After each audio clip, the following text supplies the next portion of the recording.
And so we've now got our second short paper presentation. Ning, I'll let you introduce yourself if you like, and then you can start when you're ready. Hi, everyone. So my name is Ning Xu. I am a first-year DPhil studying science and religion within theology based at Oxford University. So today I'll be sharing with you all a paper on John Haught and specifically his confirmation approach on sort of unraveling the relationship between evolutionary science and theology. So the title of my paper is God in Nature, a critical examination of John Haught's confirmation approach to a theology of evolution. Introduction. At the heart of John Haught's confirmation approach to a theology of evolution lies a profound understanding of an intrinsic correlation between evolutionary science and Christian theology. For Haught, when shaped by a confirmation approach to evolution, theology offers a rigorous and coherent framework through which Darwinian thought may be illuminated. However, does Haught's confirmation approach facilitate a greater understanding of evolution in light of Christian theology? Or does it risk compromising the integrity of both by conflating the two as one metaphysical narrative? Anchored by this question, I argue that by highlighting the ontological compatibility between evolutionary science and theology, Haught's confirmation approach reframes dialogue from one of proof to resonance. In tracing Haught's engagement with evolutionary materialism, I examine his confirmation approach in dialogue with the notion of inference to the best explanation before turning to the idea of a renewed theology of nature, under which his approach may be further developed. Preliminary critique, a reading problem. Haught's confirmation approach is in part grounded in a critique of current models for understanding evolution. For proponents of evolutionary materialism, evolution challenges the legitimacy of Christian theology in offering an ultimate account of life. In The God Delusion, Richard Dawkins declares, quote, "Creative intelligences being evolved necessarily arrive late in the universe and therefore cannot be responsible for designing it. God, in the sense defined, is a delusion," unquote. Rendered through such a light, theology is equated to groundless belief, the byproduct of human cognition. In response, William Dempsey argues that, contrary to a materialist depiction of reality, certain finite material objects exhibit patterns that convincingly point to an intelligent cause. For Dempsey, intelligence is not a metaphysical category associated with what is not supernatural, but a scientific category in its own right. Haught argues that what appears as two distinctly dichotomous approaches to evolution and theology are in fact underpinned by methodological similarities. Both conflate the Darwinian theory with implicit atheistic metaphysics, whereas Dempsey conceives evolution as an expression of atheism and rejects it. Dawkins constructs a similar narrative in order to promote it. Framing the issue as essentially a reading problem, Haught proposes that both groups assume an explanatory, exclusivist approach to knowledge. Haught's critique of evolutionary materialism and intelligent design theory thus engages with the nature of knowing, and in particular, how we may grasp the universe through its narrative complexion. For Haught, the historicity of the cosmos points to a narrative texture which allows itself to be seen as a written text, capable of being comprehended at multi-level depths. In this light, evolution and theology can be seen as distinct yet interrelated ways of reading the universe, whereas the scientific mode of knowing explores the grammatical structures of the universe. Theology examines the deeper, overarching meaning embedded within the cosmic narrative. Each level is important in its own right and exists harmoniously with the other. Problems arise, however, when we attempt to read the entire text through one particular level, such as when evolutionary materialists reduce the interpretation of nature to its grammatical structures, or, alternatively, when ID theorists conflate the two, making metaphysics an observational category. An ontological compatibility, a confirmation approach to evolutionary science and theology. how then does Haught's confirmation approach, which views theology as a supportive framework for science, offer a meta lens through which its fundamental assumptions may be explained? For Haught, theology holds a twofold function in its engagement with science, by facilitating its enterprise and grounding its assumptions in a more coherent conceptual framework of reality than that of metaphysical naturalism. Haught argues that it is by a distinctly Christian understanding of nature as a created entity, that is, being made by God and therefore not of God, that science is enabled to examine the natural world. To be created implies an ontological chasm from the Creator, whose holy otherness suggests that we can never say a priori how God must act, and therefore can never say a priori how his creations must behave. On the other hand, Haught proposes that if the universe is assumed to have existed eternally and necessarily, then an empirical method would not have been necessary, since its nature could be deduced from necessary first principles. By suggesting the contingency of the cosmic intelligibility, in that the world was created by God out of nothing, creation theology thus points to an innately a posteriori approach to knowledge. For Haught, it is precisely through a Christian conception of reality that the scientific method is made possible in the first place. Its underlying assumptions, namely, a belief in the regularity of the natural world and the ability of the human mind to uncover and represent this regularity in a mathematical manner, parallel strongly with the Christian conception of creation as ordered and intelligible. Yet, the convergence of evolutionary science and theology goes even further, offering conviction that there is a final meaning and promise two things. Haught argues, the notion of God points us toward a greater explanation for the coherence and intelligibility of the universe. It confirms and accounts for the implicit a priori trust that underlies evolutionary science. For Haught, confirmation goes further than the contact approach by attaching itself directly onto the faith that scientists have to possess as they embark on their forays into the world's endless intelligibility. The place to locate religion in relation to scientific discourse is not as the answer to specific scientific questions, but as a response to the root question concerning why we should go forth on the adventure of truth-seeking in the first place. A similar idea is proposed by McGrath, who argues that, quote, what the natural sciences are forced to assume, in that it cannot be formally demonstrated without falling into some form of secularity of argument or demonstration. The Christian understanding of wisdom allows to be affirmed on the basis of divine revelation and correlated with the existence of a transcendent creator God, responsible both for the ordering of the world and the human ability to grasp and discern it, unquote. In this way, both Haught and McGrath demonstrate that not only does the Christian doctrine of creation cohere with the fundamental assumptions of science, but it also offers an explanatory account for why such empirical investigation is made possible in the first place.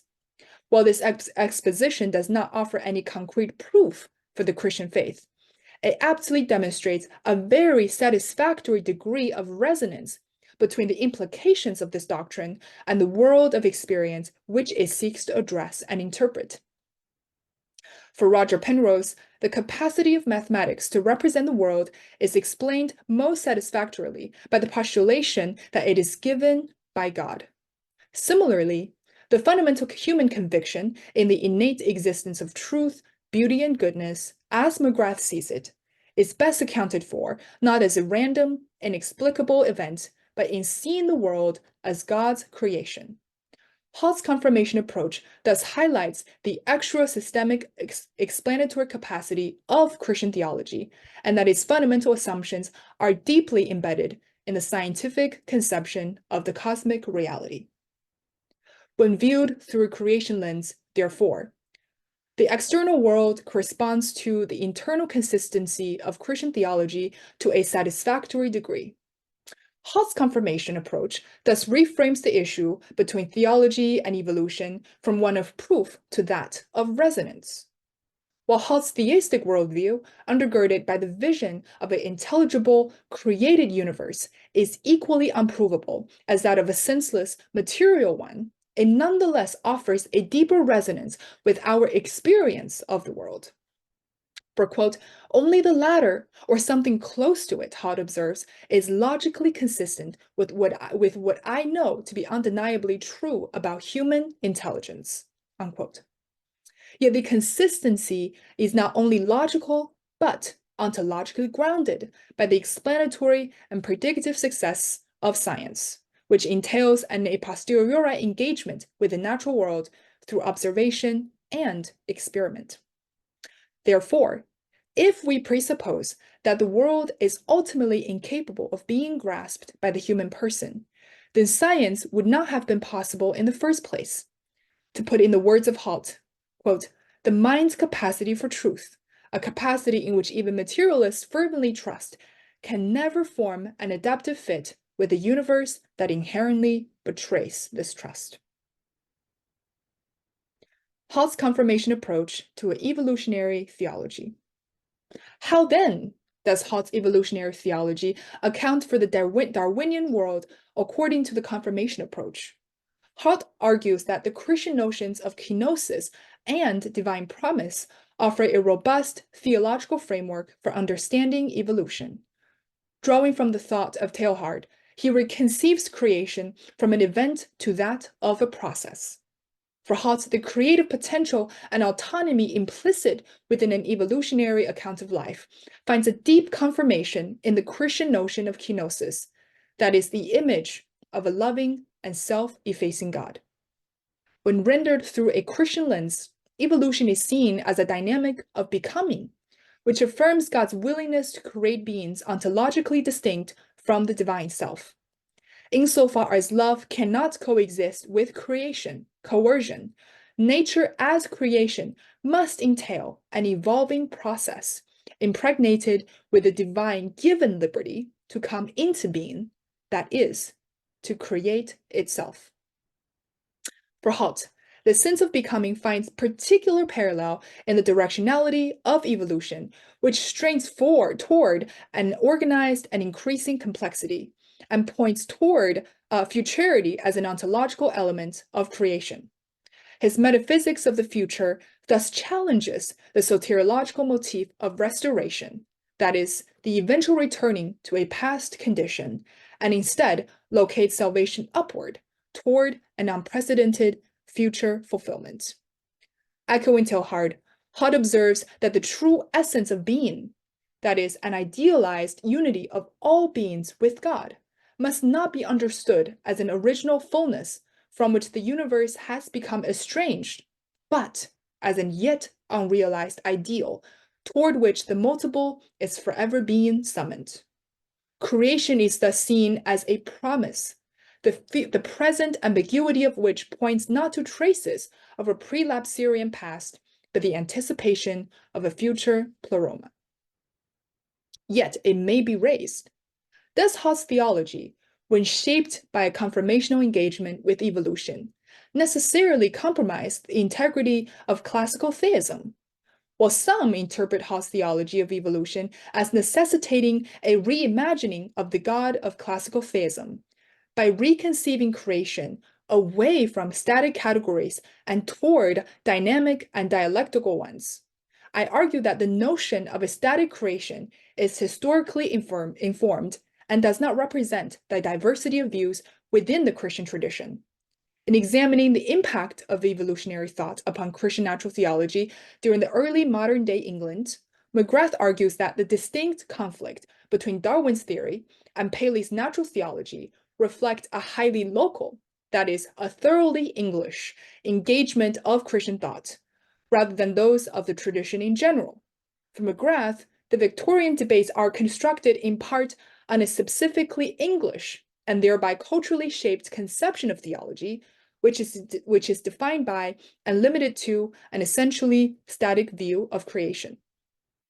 McGrath's historical exposition thus challenges the view of creation as static and of recent origin as representative of Christian theology, and looks beyond that of the Augustine age in search of a wider range of interpretations within the tradition. It demonstrates that it is when we presuppose a distinctly historically shaped understanding of creation as representative of Christian thought that Haught's confirmation approach poses challenge to classical theism and risks potentially compromising the integrity of the faith. In fact, Haught's rendering of creation as the result of a divine letting be finds particular resonance with the view of Augustine of Hippo, for whom creation is to be seen as an event as well as process. For Augustine, creation out of nothing embraces both the primordial act of origination and its subsequent development. Quote, "In the seed, then, there was present invisibly everything that would develop in time into a tree. And we must visualize the world in the same way when God made all things together, including the beings which earth produced potentially and causally before they emerged in the course of time." Unquote. Complemented by McGrath's historical exposition, a confirmation approach, when rooted in the knowledge and discovery of the diverse and insightful resources within the Christian tradition, possesses great theological potential. This mode of Haught's evolutionary theology, which explores evolution from within the explanatory capacity of the Trinity, thus offers a helpful methodological framework of engaging evolution and theology at large. A renewed theology of nature, inference to the best explanation. Haught's confirmation approach affirms the ontological compatibility of evolution and theology and explores whether a theological framework may hold a greater explanatory capacity than that of evolutionary materialism. In this light, is it possible to develop this approach even further by exploring its parallels with Darwin's own assessment of the explanatory potential of evolution by natural selection? For Darwin, the many features of the natural world did not constitute a direct proof of evolution by natural selection. Instead, they cumulatively pointed to it as a better explanatory framework than that of Paley's natural theology. The historical debate concerned, in many ways, which accounts offered a better explanation of the natural world. Similar to Haught's confirmation approach, Darwin's theory of evolution represents an attempt to make sense of a series of observations and offers a conceptual framework to accommodate observations that alternative viewpoints failed to explain. By exploring how observations may fit into a greater conceptual framework, both Darwin and Haught's emphasis on the ontological as opposed to causal capacity of theories points to the inherently provisional nature of knowledge. Haught illustrates this point through chaos theory, which challenges the extent to which linear science both represents and predicts natural phenomena. For the initial conditions of many natural processes, Haught argues, cannot be specified with a degree of exactness that could make our predictions completely accurate. By challenging the positivistic view of scientific theory as capable of offering infallible explanations of reality, Haught argues that chaos theory highlights a strong degree of indeterminacy inherent in the scientific inquiry. For pathologist James C. Zimring, the scientific process is captured by an innate sense of the unknown. Even if our hypothesis is grounded by additional predictions, it does not necessarily mean that what we have established is the actual causal reason for an effect. For example, replacing the battery may have made the car start, but not because the old battery was dead, rather because you have inadvertently cleaned the leads through the friction caused by changing the battery. That science can never take us to any definitive or absolute truth is, in essence, an extension of the knowledge problem. That is, how we come to know anything and whether we can really know. This recognition should not leave us in despair, but rather help us see that all forms of inquiry are in essence an ongoing and ever-evolving process of probing into the depths of reality. Haught's confirmation approach thus offers a critical realist response to the limits of human knowledge. Since provability is epistemically impossible, both theologically and scientifically, what bridges empirical observation and theoretic interpretation is therefore not deduction, but abduction, that is, inference to the best explanation. For Charles S. Peirce, abduction encounters empirical reality whilst possessing an imaginative capacity to transcend it. It grounds our observations in a wider explanatory framework which exceeds what is observed while possessing an ability to make sense of it. Since an empirical observation may be accounted for by multiple hypotheses, such as in the case of interpreting quantum mechanics, the best explanation is therefore not necessarily causal, but the one offering a better conceptual framework, that is, a tighter empirical fit between theory and observation than those of its competitors. While what constitutes best does not necessarily entail its absolute rightness, such an account can nevertheless shed light onto that which is more likely to be right by exploring how a given event or entity is located within a greater scheme of things. The explanatory power of theory thus lies not primarily in causality, but in ontology, by demonstrating how a given conceptual framework correlates observations to a unified, coherent understanding of reality. In this light, Haught's confirmation approach can be seen as a development and application of a renewed theology of nature, which explores evolution from within the Trinitarian framework as offering a better conceptual framework for the natural order. When viewed as a scientific theory, evolution is neither intrinsically theistic nor atheistic. The issue at hand concerns not whether it proves or disproves theology, but whether theology, being connected to the epistemological roots of scientific inquiry, is capable of offering an adequate conceptual framework for making sense of evolution. Conclusion. Haught's confirmation approach to an evolutionary theology can therefore be seen as an engagement with the explanatory capacity of Christian theology, which reframes its relation to evolution from one of proof to that of resonance. A confirmation approach does not exploit scientific theories to legitimize the Christian faith. Rather, it explores the degree of consonance between the observations of science and the Christian theological interpretation. Whereas an evolutionary materialist claim of an essentially senseless world fails to account for the necessity of the cosmic intelligibility. A confirmation approach offers a tighter empirical fit between the intuitive trust we share in the capacity for intelligibility and the theological explanation thereof. Quote, this is from John Haught. People arrive at the idea of a personal God, if they do so at all, through religious experience and not through scientific observation. But having arrived at faith in such a ground of trust, they have even more reason than before to venture forth on the journey of scientific discovery, anticipating that the world will always meet them, not only with a faithful consistency, but also with a surprise that keeps science alive. Unquote. The high degree of resonance between our minds and the universe points to a reality deeper and more intelligible than that of evolutionary materialism. Importantly, what Haught's confirmation approach affirms is not any naturalistic evidence for the theological worldview, but the satisfactory degree of resonance observed between the world of experience and the theological interpretation thereof. In this way, it confirms the scientific depictions of the universe by pointing through and beyond them to the deeper coherence revealed by the Christian reality. Thank you.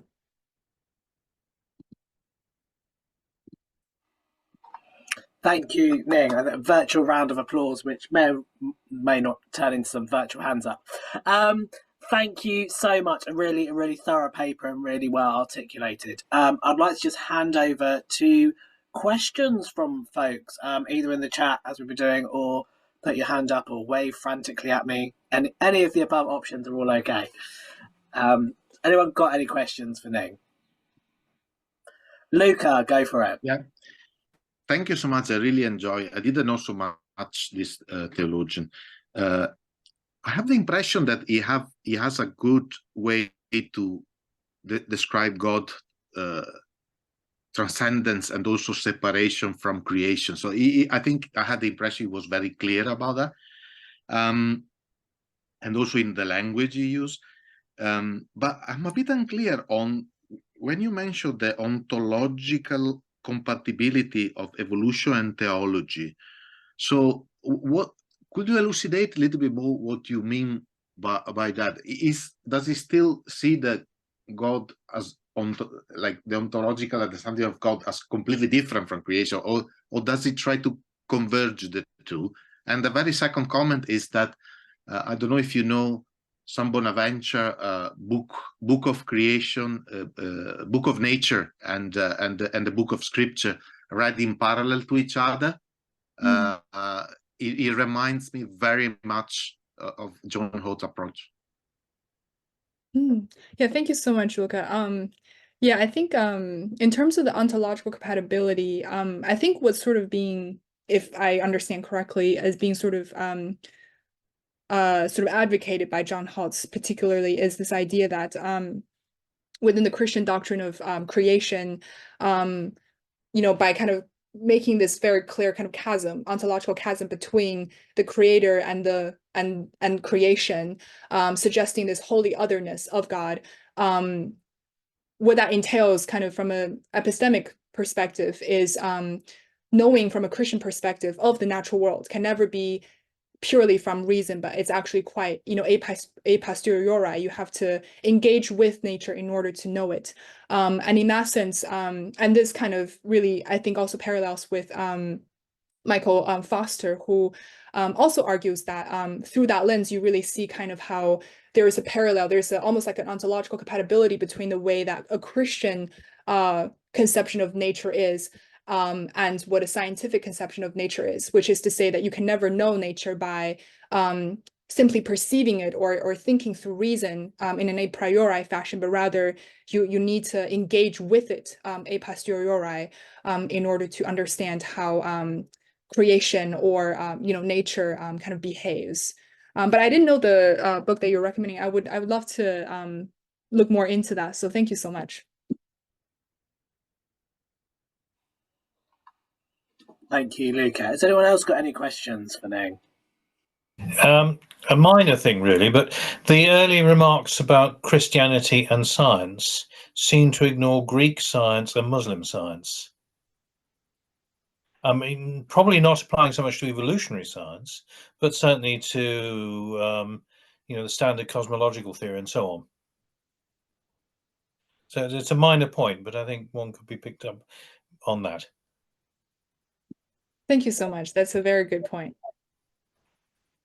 Thanks for that paper. It seemed to me a very accurate and very perceptive account of what Jack Haught has been arguing in various books over quite a long period of time. I'm actually quite sympathetic to his point of view, and I myself was quite strongly influenced by one or two of Teilhard de Chardin's works, particularly actually not so much the evolution of man, but a little book he wrote called The Divine Milieu, where he develops the idea, and actually it's one of the ideas that Arthur Peacock developed quite strongly, that is of as human beings being collaborators with God in the completion and the mending, as it were, of the world.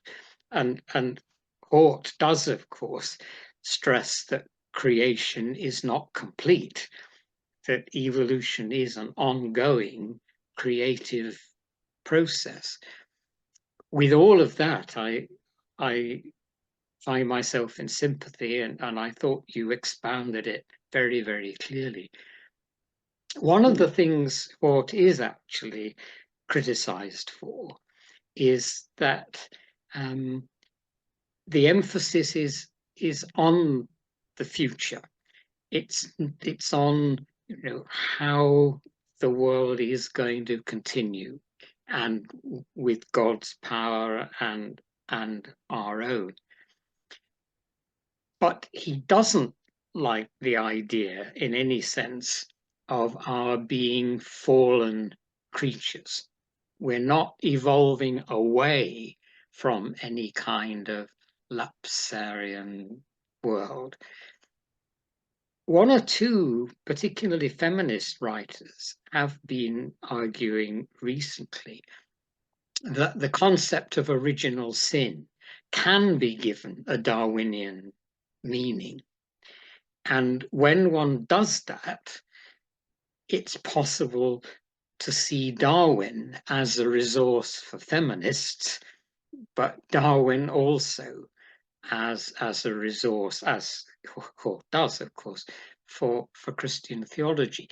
But my question would simply be, when you look at Haught's account of human evolution and look at his anthropology, do you miss something on, shall we say, the less attractive side of humanity, and the fact that we do, most of us, have some kind of propensity simply to fall to the lowest common denominator of what humanity is capable of? So one feminist writer I'm thinking of, her surname is Olishny, Megan Olishny, and she has published a book recently specifically on original sin, but interpreted in a very interesting feminist and Darwinian way. And she won one of the book prizes last year, allocated by the International Society for Science and Religion. And since her book does contain this tacit critique of Haught for being just a little bit too optimistic on human nature and human capacity, I wondered if you might like to look at that book. You know, I think you would find it quite interesting, quite challenging. And she's very intelligent, so it was the product of an Oxford DPhil thesis 3 or 4 years ago. So forgive me, that's not so much a question, although do please answer whether you do find Haught perhaps just a little bit too optimistic. Teilhard de Chardin himself, of course, got wrapped across the knuckles very much by the Roman Catholic establishment. In fact, his own theology was deemed heretical, particularly because of the fact that he was dead quiet on original sin. So, sorry, that's a sermon, and I didn't mean to preach at you, but thanks for the paper. It was very good. Thank you so much. Thank you so much. Yes, thank you so much for the suggestions and such informative, helpful kind of backgrounds as well, because I think the biggest question, sort of, even as I'm kind of grappling with this paper and with John Haught, it was precisely you know, the question of of sin, of suffering, and how we could account for those things within a framework of you know, kenosis and promise, and looking only towards the future, and to say that, you know, the evolving nature of our worlds points to the yet sort of unfulfilled nature of God's creation, as opposed to the fact that there is something intrinsically broken for which God came to, you know, address. And I think In that sense, there is, I think, a lack in the way that he is kind of engaging with evolution and theology. And I find myself really needing to, in need of pulling from other resources to address the lack from his own evolutionary theology. Although I completely agree with you in that I find his evolutionary theology a really helpful kind of way for me to kind of start thinking about these issues holistically. But it only to me kind of suggests that this is a beginning to something, to an issue that is way much more complex, I think, than what this, like 8-page paper could ever possibly, contain. Well, you took us a long way. Thank you. Thank you so much. Okay, thank you so much for your papers. As John has said, I think you managed to tackle an awful lot in not a lot of time. So well done. It was really clear and easy to follow as well, which is really appreciated at this time of the evening as well. So thank you.